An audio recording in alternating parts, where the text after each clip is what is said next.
Developing now, two teens will spend the rest of their lives in prison for a triple murder in Marion County. The judge addressed these crimes too, calling them heinous and saying he didn't see any other possible sentence he could have given. That's right. And the judge said in his 35-year career that he had never seen a 12-year-old charged with homicide. The why was because of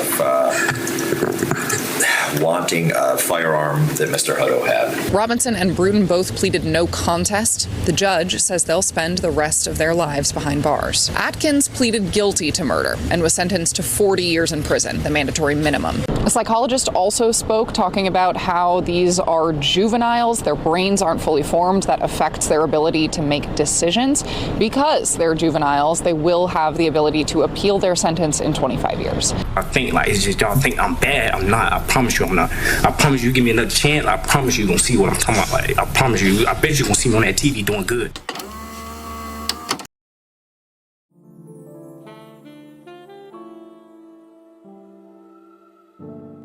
Thank you for joining today's discussion with Flip, Flee Living in Prison, Children in Crisis segment.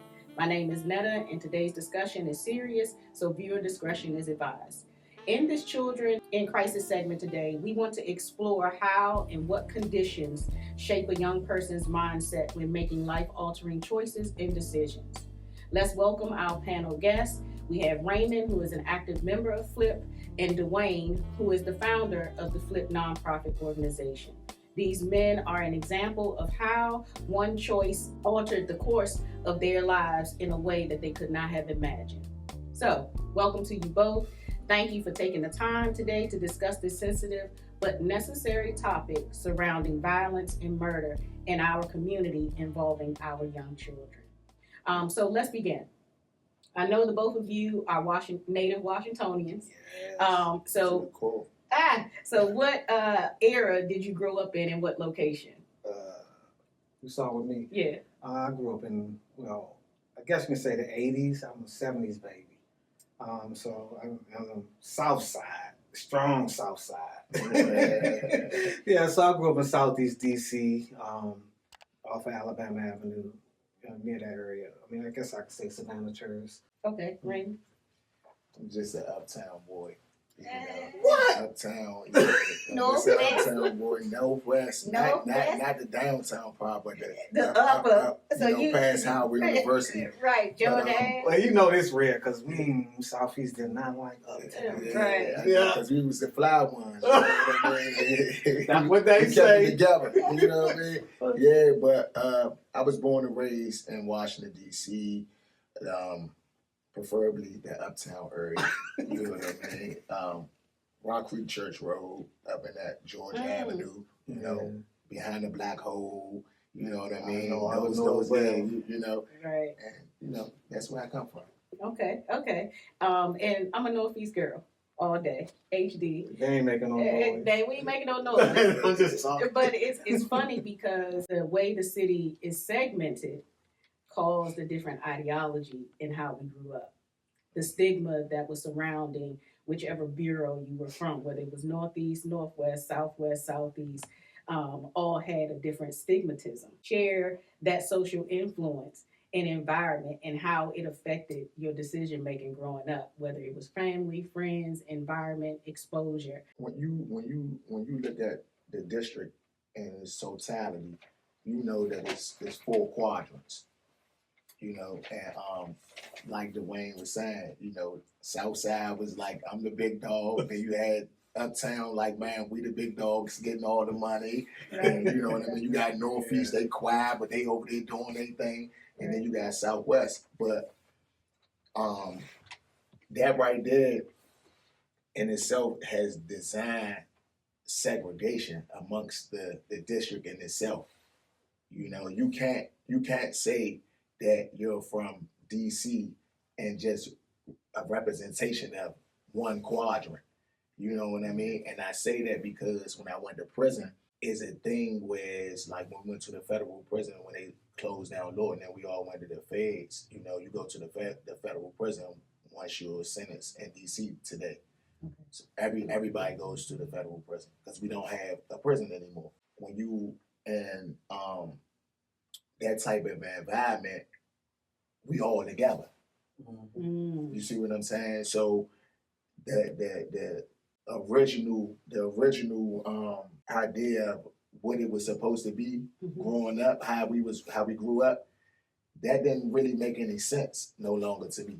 And today it doesn't make any sense too, because we all gonna be together. It ain't no southeast, northeast. I mean, of course, you're gonna always be from where you're from, but that was the time that I seen that DC was together. You know, DC, all the DC, you're a homie. Yeah. You know what I mean? Without You're a a homie. doubt, yeah. And was forced to stick together. And you forced to stick together because you're dealing with so many people from different parts of the world, not just Maryland, PG County, Howard County. You're dealing with people from all over the world, and that's how they. So if you're dealing with people all over the world, and you're dealing with the whole New Orleans, I mean Louisiana. You know what I mean? You're dealing with the whole Chicago. You know, Illinois. You know what I mean? You're dealing with all of them. So you know, and DC only made up of 700,000 people. So we small compared to, you know, when you look at the per capita of everywhere else in the world. We small compared to them. They got millions of people. So if you just thinking it's 7 or 8 homies together on a compound, that's your family. This became your family. You know what I mean? This became your immediate family. And that's so good too, because why can't we do that now?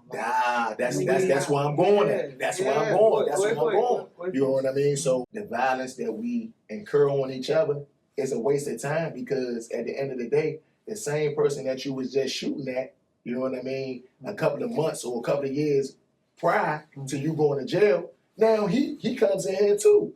So it's either going to be y'all gonna get it on, or y'all gonna stick together. And I'm telling you from an experience, right?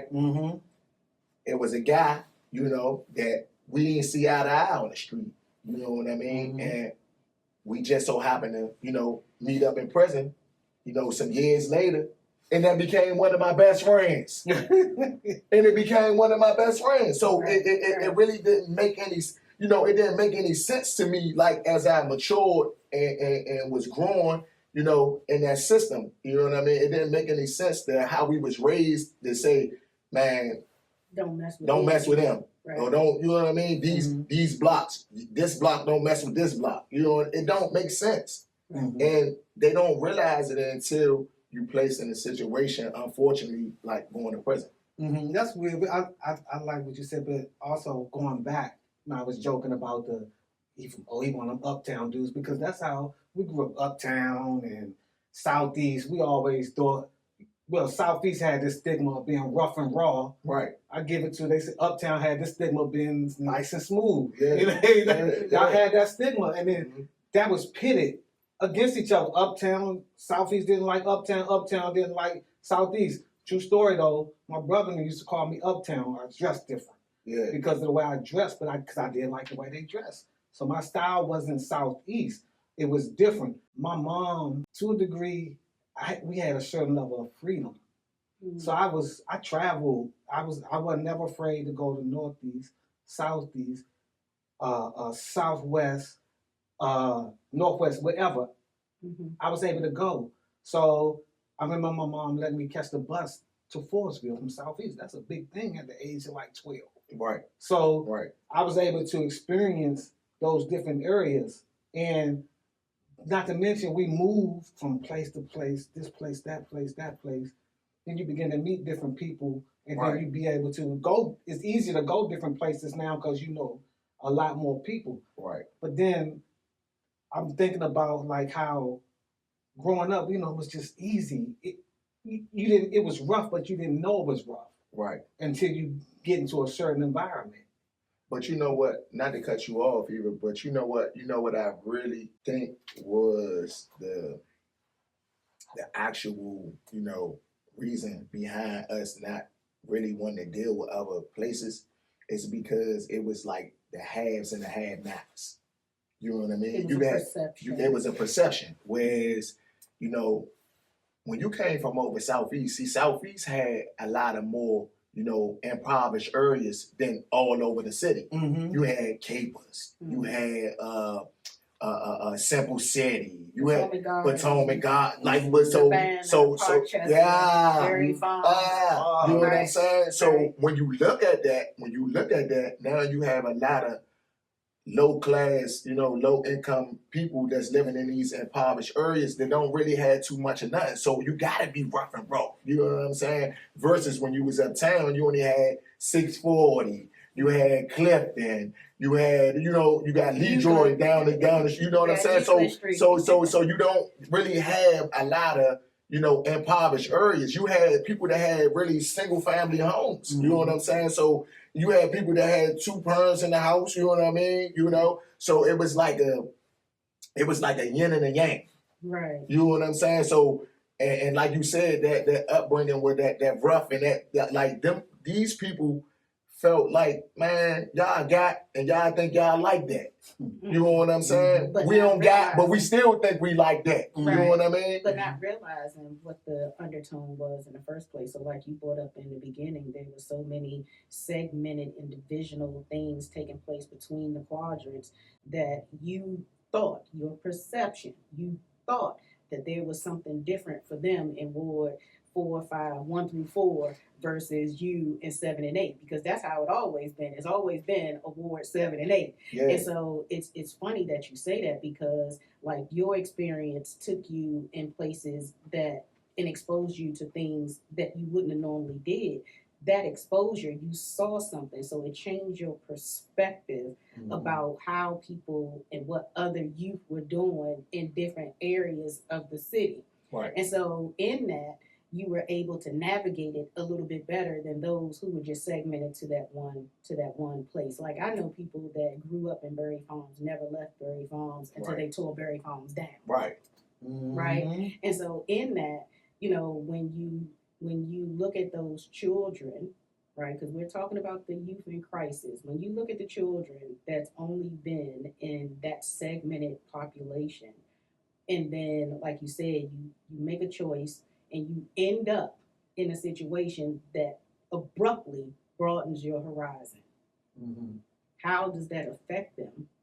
Because now I don't know how to navigate only but in this space. I don't know how to navigate in this space, and we come together. But why couldn't we come together when we were on the street? Why did it take something, traumatic in order for us to see or perceive something about each other that we didn't see before?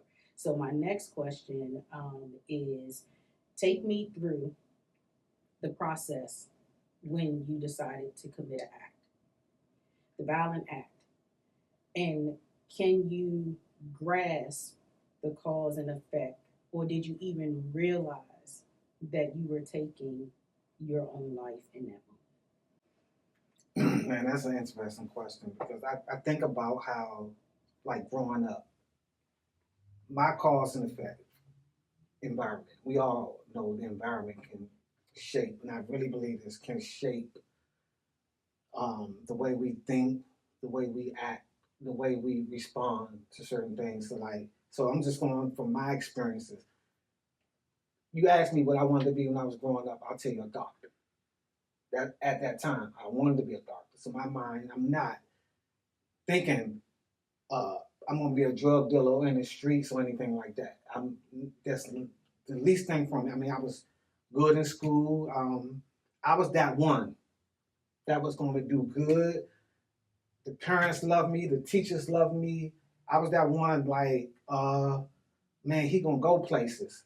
He gonna do things. But that's why I think was so disappointing for my mom, that I didn't move to Southeast. Now, we was in Southeast, I was younger in Southeast. But the Southeast that I was at in was Stanton Terrace, down street from Stanton Terrace.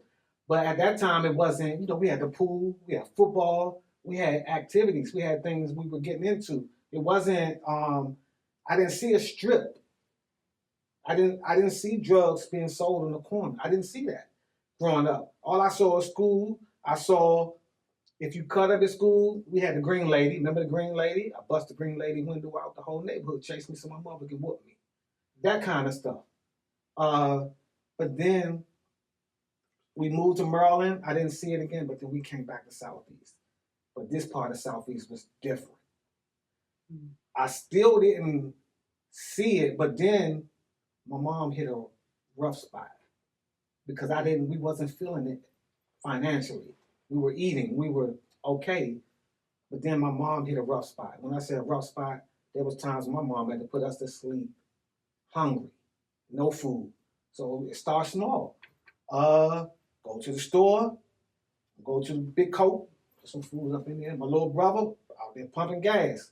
This is the stuff we used to have to do to eat. We would hustle bags. Grocery shop, they don't do that no more, but we go to the grocery store.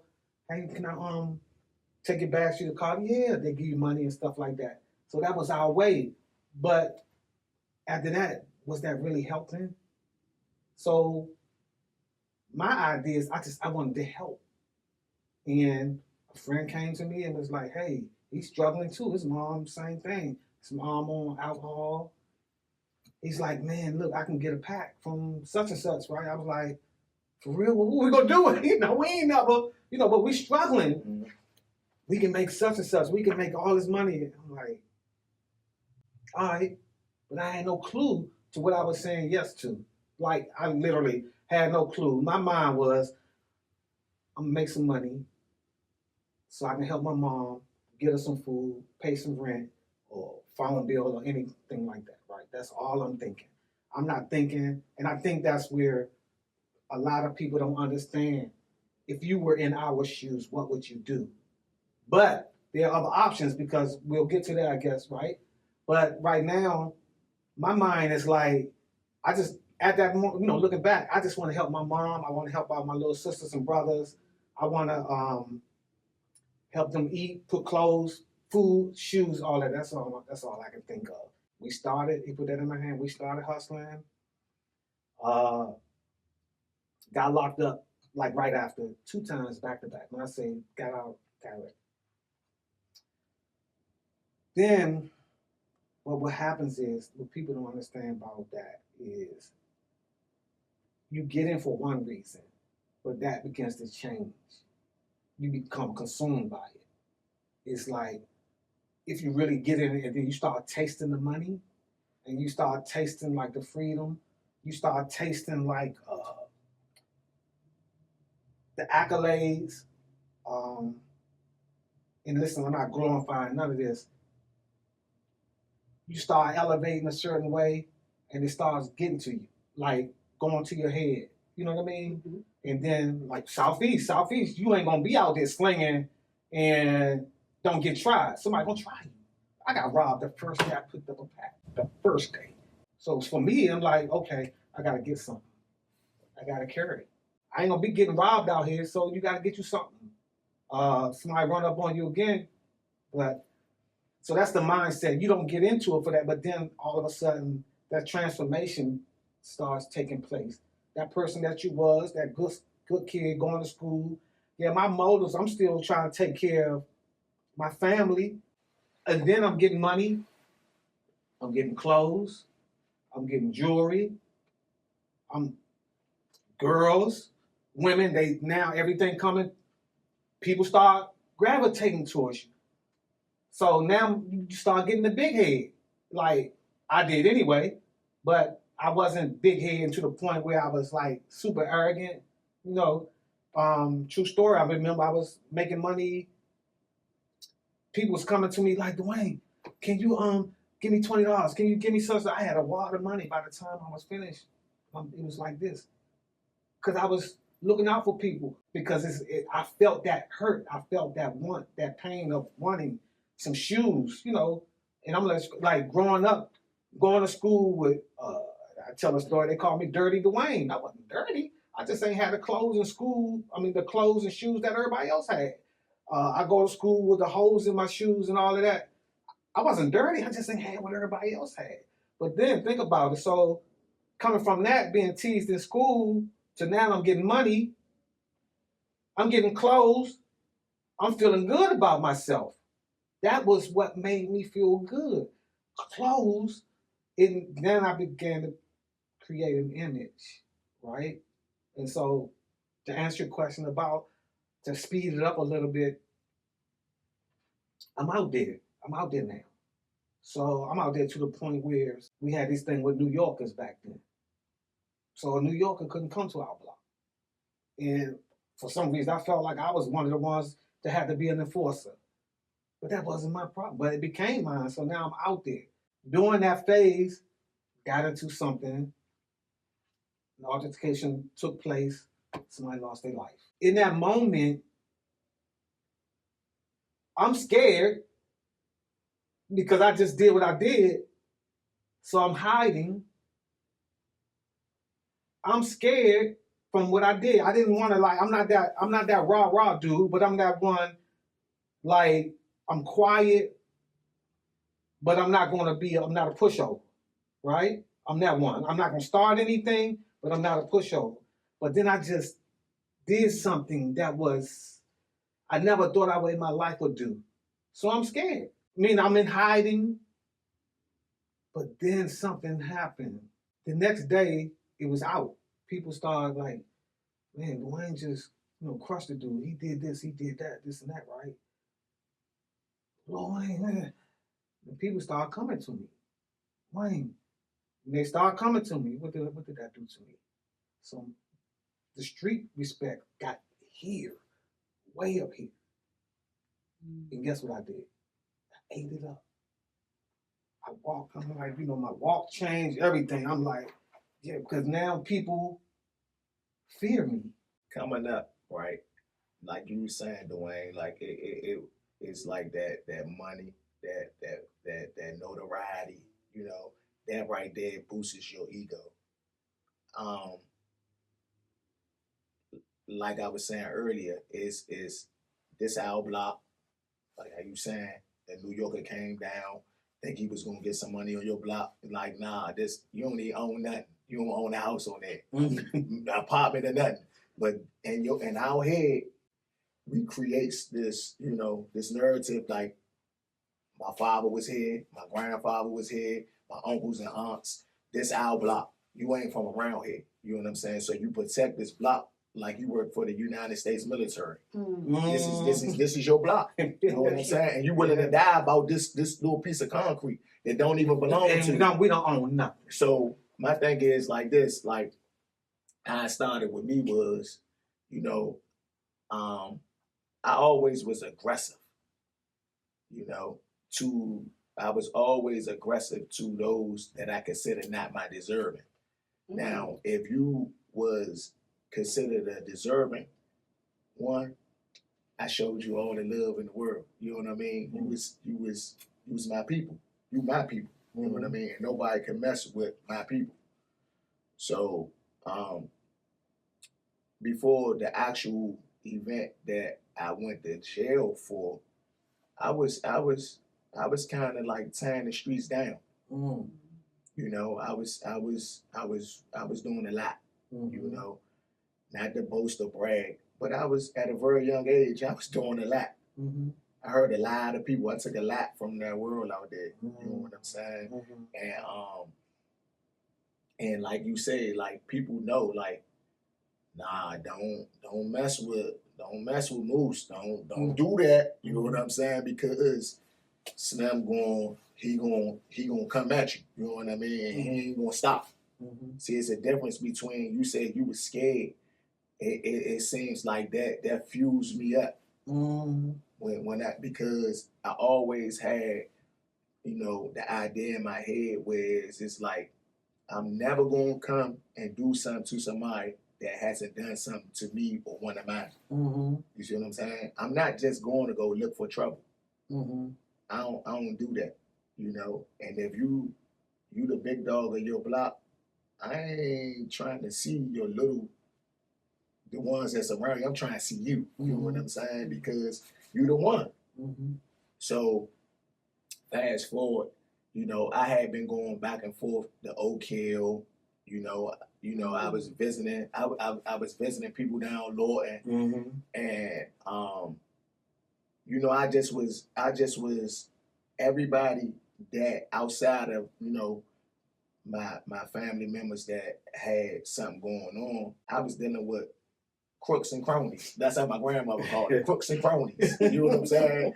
Grandma knew the crooks and cronies. You know what I'm saying? She looking at you out there with them crooks and cronies. You know what I mean? So, you know, those was my people.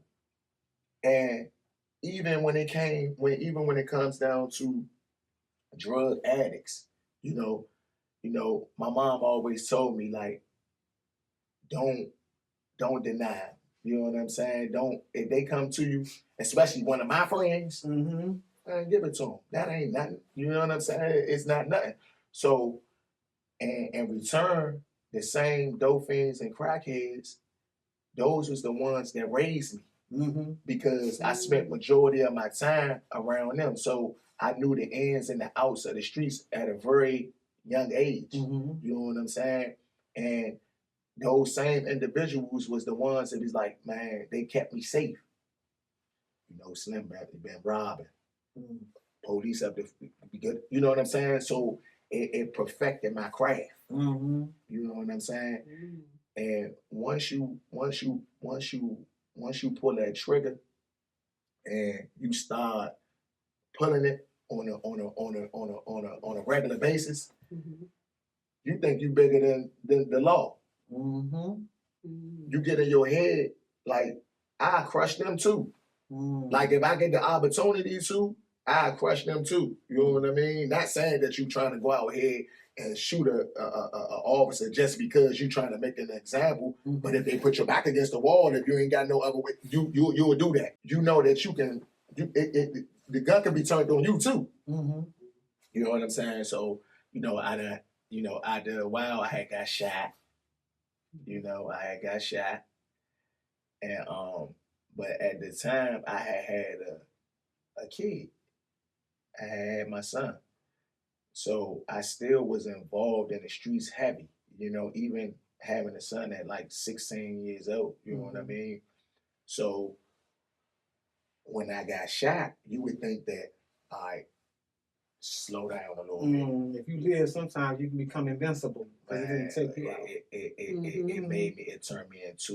It turned me all the way up. I said, oh, I do this to people. People don't supposed to do this to me. You know what I'm saying? And I'm telling you, this is the narratives that you create in your head. You know what I'm saying? It's not something that I'm gonna come and tell Netta or Dwayne, but this is something that I'm saying in my head. Like, so it's just like forming your own superhero. You gotta have the best.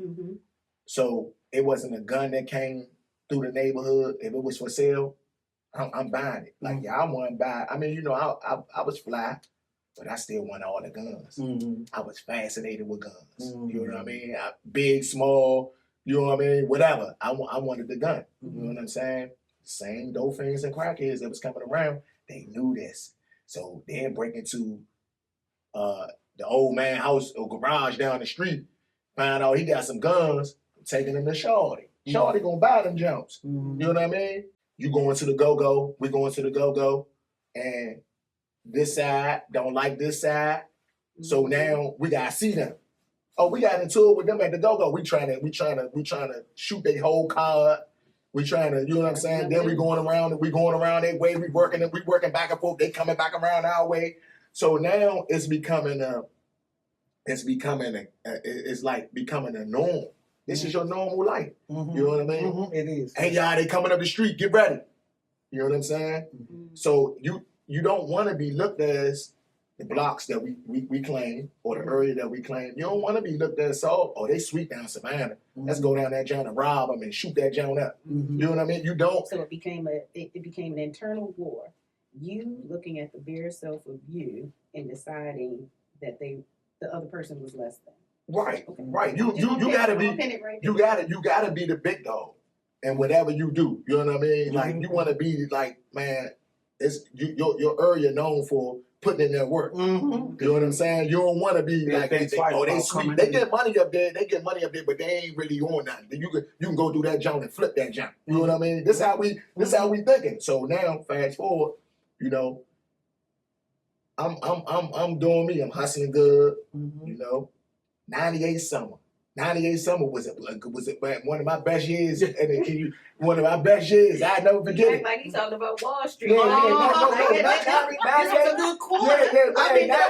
Yeah, 98 summer. Well, 88 for me. Yeah, so 10 years. 10 years though. We gotta think about that. 10 years. 98 summer, I touched so much money. You know what I'm saying? And I think I was probably like I was young. You know what I'm saying? Mm-hmm. But it was so much money back then. You know what I mean? So now I'm getting the drugs. I can govern the drugs. So you gonna give me all the drugs because I can govern the drugs. You ain't got to worry about nobody robbing me because now I done built up this image. I done built it up, and I'm gonna go back a little bit because I really believe this. I learned this later on in life that DNA plays a vital factor in how we all operate. You know what I'm saying? So when you look at it and how I know this is because when I went to prison, I got a degree in child psychology. So because I went and tried to figure out, I got to the point where it's like, man, why I was moving like that? Why? What makes me like? What fuels me like that? You know what I'm saying? So and we'll touch on that a little bit later. But anyway, so now people will call me and say, look, man, Dwayne and them over there, man, Slim, I need you to take care of that. You know what I mean? I wanted to know who was paying. I'm taking her. I'm like, I told you, I feel like I can do that. I don't need Netta to go with me. I don't need Dwayne to go with me. I don't need nobody to go with me. I'm gonna go handle that and go back to my normal. It became an abnormal situation. Became normal for me. You see what I'm saying? It was like a job for me. You see what I'm saying? So, boom, call me. Man, Slim, I need it. All right, Slim, I got you. You know what I mean? Like, woo. All right, so I went to go handle the business by myself in a whole different quadrant. See, people only comfortable where they from. See, when you able to slide over the South and handle business by yourself, don't need no whole bunch of, or over Northeast and handle the business by yourself, it's that's when you know that, like, to yourself, you like, and to the other person, you like, Slim got it. You know what I mean? Slim got it. It's because normally a person gonna do an act of violence where they most comfortable at. I'm not saying that happens all the time, but where they most comfortable at. You know what I mean? Because you never know, like you never know what you're walking into an environment that you've never been to before. So it's kind of like but in your head. When I learned what a martyr was, it's kind of like you was being a martyr, like for what you stood for, what you believe. You know what I mean? So you going into these areas and these environments, and it's like, you know, man, if it happened, it happened. You know what I mean? But I know I'm good at what I do, so I ain't looking for it to happen. You know what I mean? So boom, I went, I did what I did, you know, and I got away with it. I got away with it. It was a success at that point, to a point. And then this is when it becomes unsuccessful. This is when it became unsuccessful. The same people that know your business. Remember how you said that people they know something, then they come to you, and as soon as they get in trouble, they use that as a way to be able to say it was so. In relation to what you were saying, it wasn't that they was, Dwayne like that. He gonna kill up the block if we get in trouble. You know what I'm saying? Nah, people put these actions that you do of violence into their back pocket.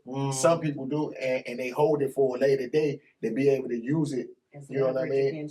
And leverage against you to get themselves out of the situation. And that's what happened with me.